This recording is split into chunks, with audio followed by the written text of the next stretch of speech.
Assalamualaikum warahmatullahi wabarakatuh. Salam sejahtera bagi kita semua. Salam Om Swastiastu, Namo Buddhaya, salam kebajikan. Perkenalkan, saya Nur Anissa dengan NIM 23101043 dari Prodi S1 Kesehatan Masyarakat, Fakultas Kesehatan Masyarakat, Universitas Indonesia Timur. Tugas ini diberikan oleh dosen saya atau dosen agama saya, yaitu Pak Kasman. Dalam kesempatan ini saya akan membahas tentang syariat. Saya akan membahas tentang syariat. Syariat berasal dari kata syara'a yang berarti menjelaskan dan menyatakan sesuatu, atau dari kata asyir dan asyariatu yang berarti suatu tempat yang dapat menghubungkan sesuatu untuk sampai pada sumber air yang tak ada habis-habisnya, sehingga orang membutuhkannya tidak lagi butuh alat untuk mengambilnya. Adapun prinsip-prinsip syariat, yang pertama, tidak mempersulit. Dalam menetapkan syariat Islam, Al-Quran senantiasa memperhitungkan kemampuan manusia dalam melaksanakannya.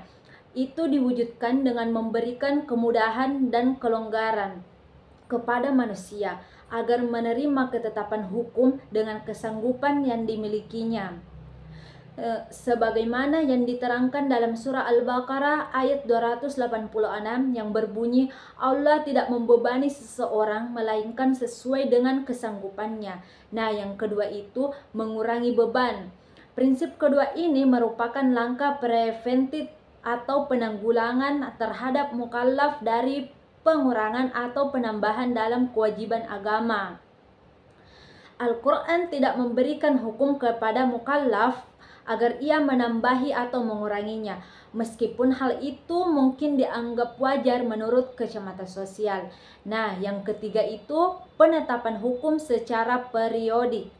Al-Quran merupakan kitab suci yang dalam prosesi tarsi atau penetapan hukum yang sangat memperhatikan berbagai aspek, baik natural, spiritual, kultural, maupun sosial umat. Dalam menetapkan hukum, Al-Quran selalu mempertimbangkan apakah mental spiritual manusia telah siap untuk menerima ketentuannya akan dibebankan kepadanya. Hal ini terkait erat dengan prinsip yang kedua, yakni tidak memberatkan umat. Yang keempat itu sejalan dengan kemaslahatan universal.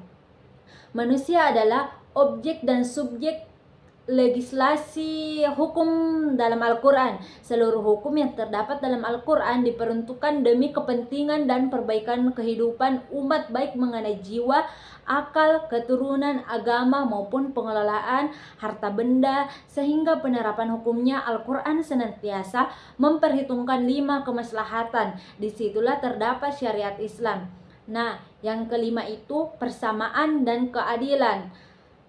Persamaan hak di muka adalah salah satu prinsip utama syariat Islam, baik yang berkaitan dengan ibadah ataupun muamalah.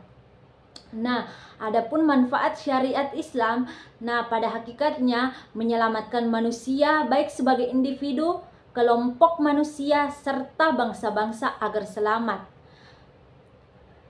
agar selamat dari kesesatan dan kerugian. Perjuangan Islam dalam bentuk gerakan berarti melakukan upaya keras bersama untuk menyebarluaskan ajaran Islam secara utuh atau kafah agar dipeluk oleh manusia dan dipraktikkan dalam kehidupan bermasyarakat untuk kebaikan nasib individu dan masyarakat itu sendiri. Adapun tujuan syariat Islam, yang pertama itu menjaga agama. Maksudnya itu dalam peringkat daruriyat, yaitu memelihara, melaksanakan kewajiban keagamaan.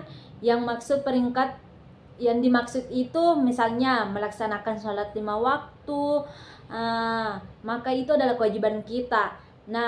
Yang kedua itu menjaga jiwa, misalnya memenuhi kebutuhan pokok berupa makanan untuk mempertahankan hidup. Kalau kebutuhan pokok ini diabaikan, maka berakibat terancamnya ekstensi jiwa manusia. Nah, adapun yang ketiga, menjaga akal. Misalnya itu menuntut ilmu pengetahuan, sekiranya hal itu dilakukan, maka tidak akan merusak akal. Tetapi kalau tidak dilakukan, akan mempersulit diri seseorang dalam kaitannya tentang ilmu pengetahuan atau mengembangkan ilmu pengetahuan. Yang keempat itu menjaga keturunan. Misalnya ditetapkannya ketentuan menyebutkan mahar bagi suami pada waktu akad nikah dan diberikan hak talak kepadanya. Jika mahar itu tidak disebutkan pada waktu akad, maka suami akan mengalami kesulitan karena ia harus membayar mahar misalnya. Sedangkan dalam kasus talak, suami akan mengalami kesulitan jika ia tidak menggunakan hak talaknya, padahal situasi rumah tangganya tidak harmonis.